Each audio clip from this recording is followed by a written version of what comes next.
Today we are going to learn and practice English with the show Severance. We're going to learn and practice real-life phrases, and we're going to practice listening, connected speech, and understanding nuances in a scene simply by analyzing a scene from the show.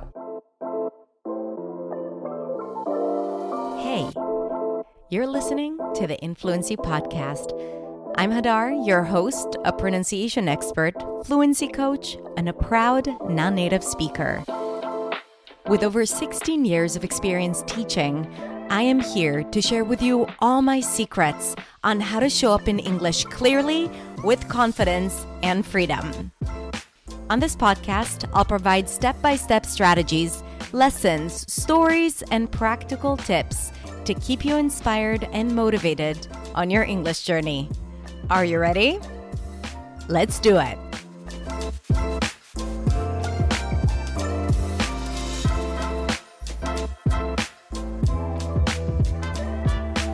Now, let's get started with the scene. Before we watch the clip that we're going to analyze today, I want to talk about the definition of the word severance. Severance means the action of ending a connection or a relationship, but it also is short for severance pay, which is the payment you get when you get dismissed or fired or discharged from your job. Okay? So let's go ahead and watch the scene. Mark, what the hell? Why won't you talk to me? What do you want to talk about, Helly? I don't know, maybe the fact that Miss Casey's your Audie's wife?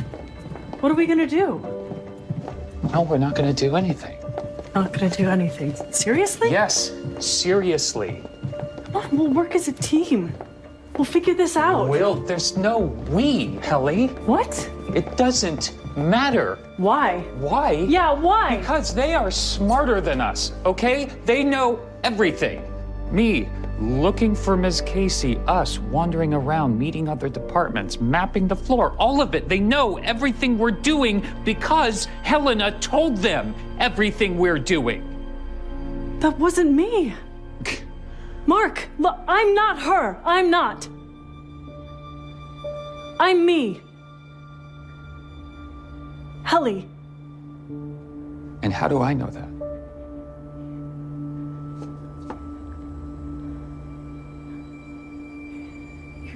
You don't. You just have to trust me.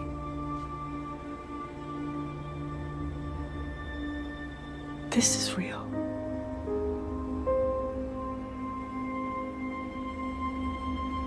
Not everything here is a lie.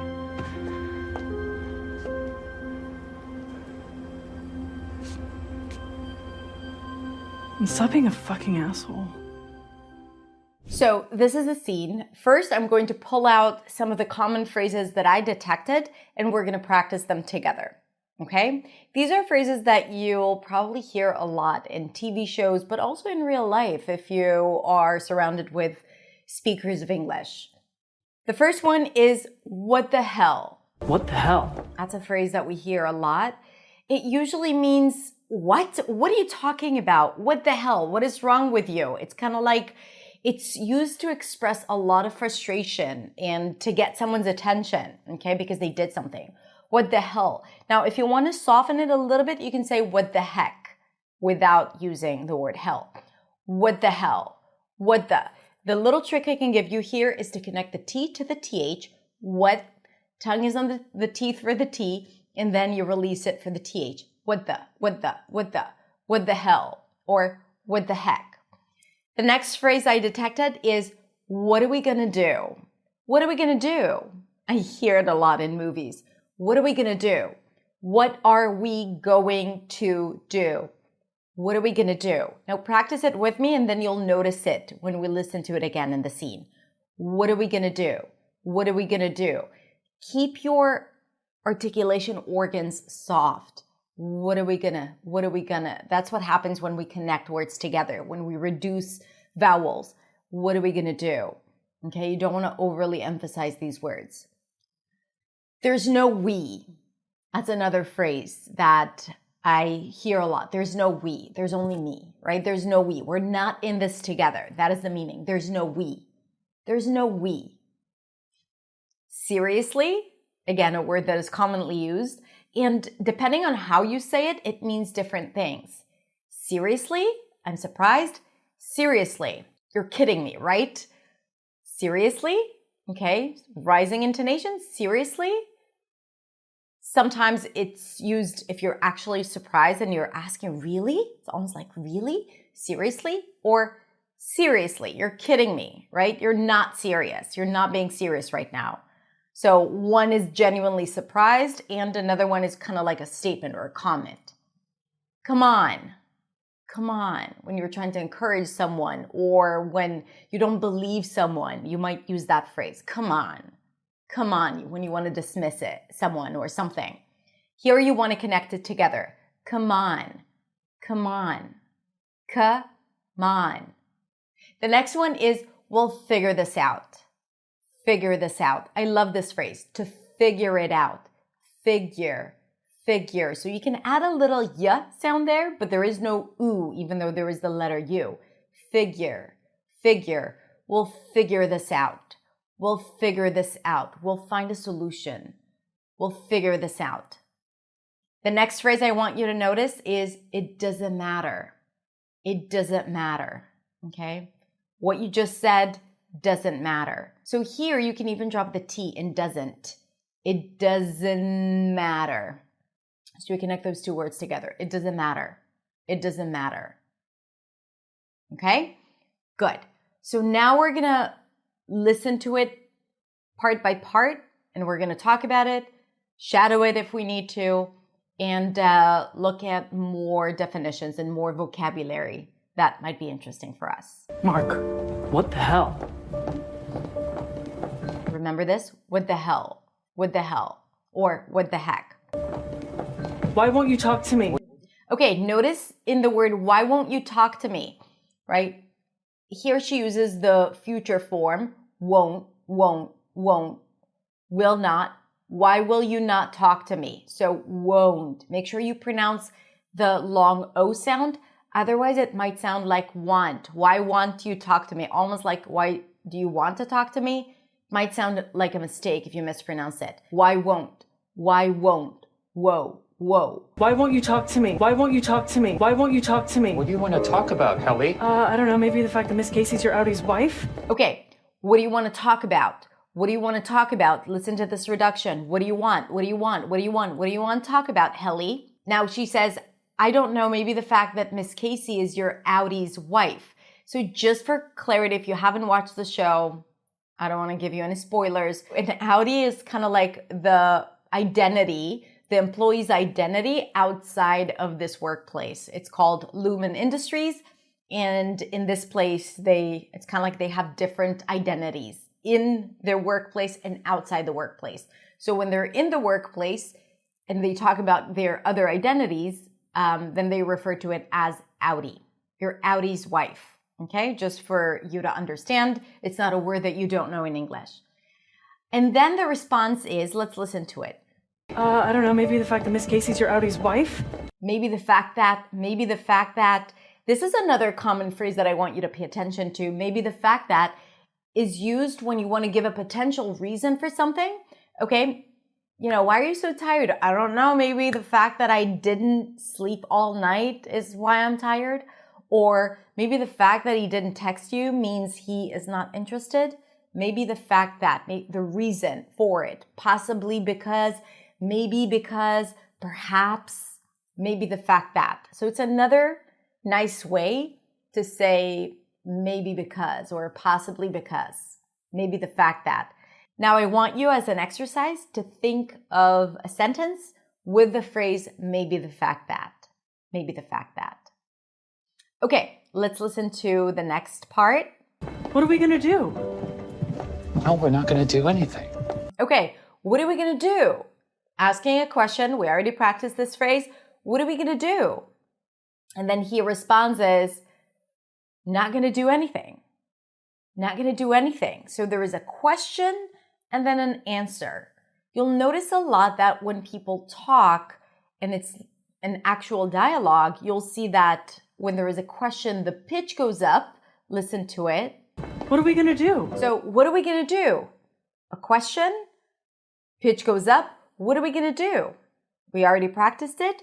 Pitch goes up because it's a question, and then he answers, No, we're not going to do anything. we're not going to do anything. No, we're not going to do anything. Gonna do, gonna do, gonna do. No, we're not going to do anything. So the answer is with the pitch going down. And then she says, Not gonna do anything. so she repeats after him, not going to do anything. Seriously? Seriously?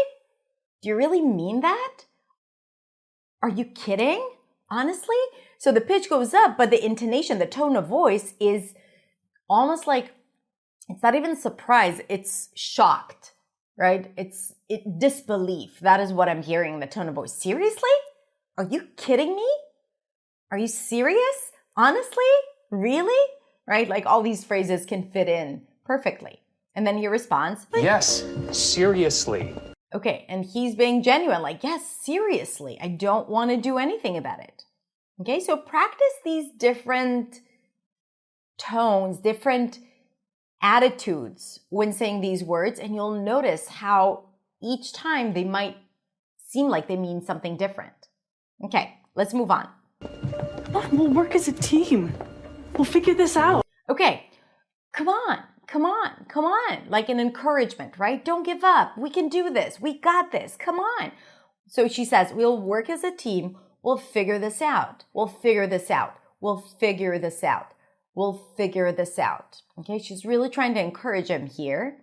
And then, Will, there's no we, Helly. What? and then he's repeating what she said. Because she says, we'll figure this out. And he says, well, there's no we, Helly. Right? It's only me. It's basically him rejecting her offer to help. He's saying, you're not involved in this. It's also another way to say, stay out of it. Okay? There's no we. What? It doesn't matter. Why? It doesn't matter. Now, when we listen to him say it here, we'll notice that he does pronounce the T. It doesn't matter. When people are trying to be very clear, or maybe when they're angry, they enunciate every single sound. It doesn't matter, right? And in a way, you can also say, never mind, or forget about it, or it's not important. It doesn't matter, or it doesn't matter if you want to connect it. It doesn't matter. Let's listen to the next part. Why? Why? Yeah, why? Okay, so they're kind of like, there's a ping pong here. Why? Yeah, why? Because they are smarter than us, okay? They know everything.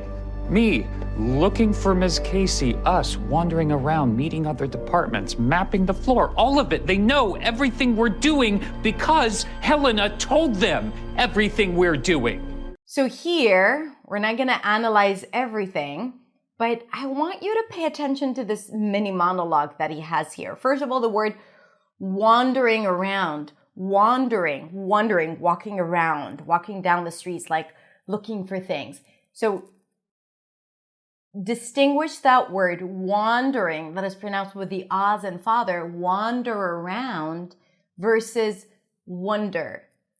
That's a cup sound spelled with O, wonder. I wonder what we're going to do tonight. And then he says, everything we're doing because Helena told them everything we're doing.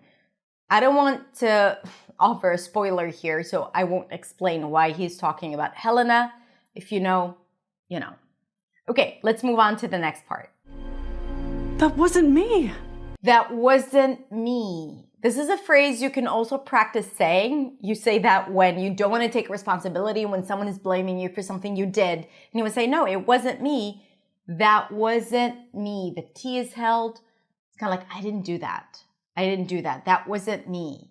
That wasn't held T, me. You can even drop the T. That wasn't me. Because it's the same rule. When the T is between two consonants, it is often dropped in American English. Okay, next up. Mark, look, I'm not her. I'm not. I'm me. Helly. Okay, so here we can look at the stress patterns that she uses. I'm not her.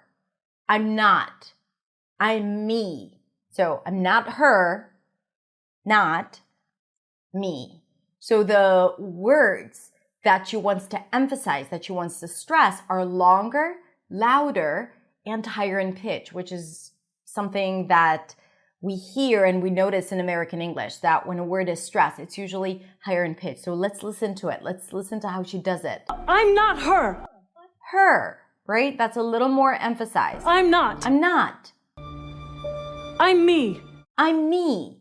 So there is a little push. Usually it's slightly higher in pitch, more intense, more volume, and longer. Okay? This is how we stress words in English. And how do I know that? And how do I know that? And how do I know that? You know that, but how do I know that?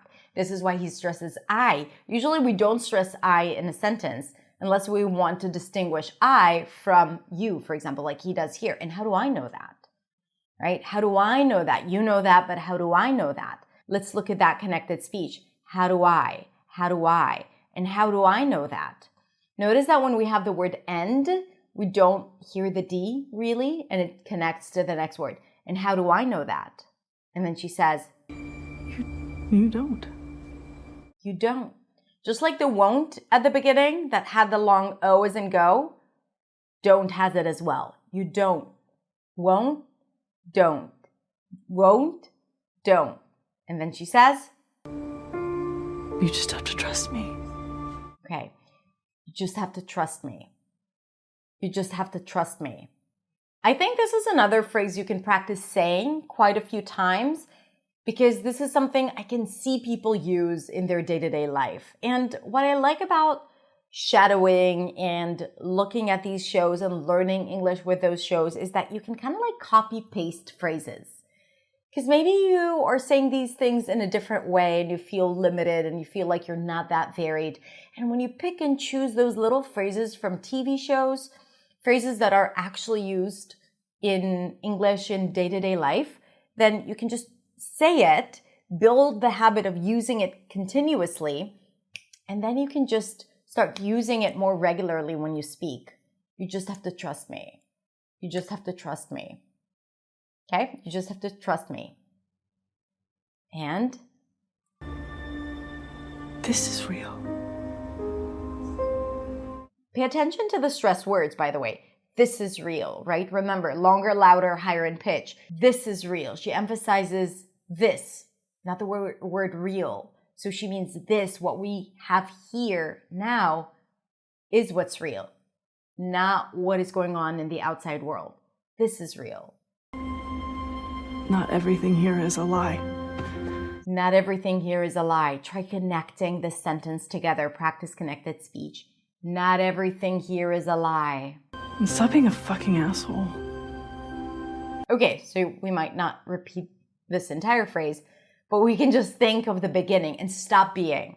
Stop being so annoying. Stop being so naughty. Stop being so obnoxious. Stop being a jerk. Stop being, right? Like we hear that phrase a lot when someone is doing something that is really annoying or that you disapprove, and you're just telling them to stop, okay? Stop being a drama queen. Stop being so defensive. Stop being like that. So you can also start noticing it being used. And I bet that now when we highlight these phrases, you'll start noticing it being used a lot more. And when you notice it, you can start using it. Okay, let's go back to practicing some of the key phrases that we learned today or that we practiced along with this show. The first one was what the heck or what the hell. You choose what the hell, what the heck. What are we going to do? What are we going to do? There's no we. There's no we. It's just me. There's no we. Seriously? Seriously. Come on. Come on. We'll figure this out. We'll figure this out. It doesn't matter. It's not important. It doesn't matter. Okay, great job. Now, let me know in the comments or send me a DM if you're listening to this on the podcast.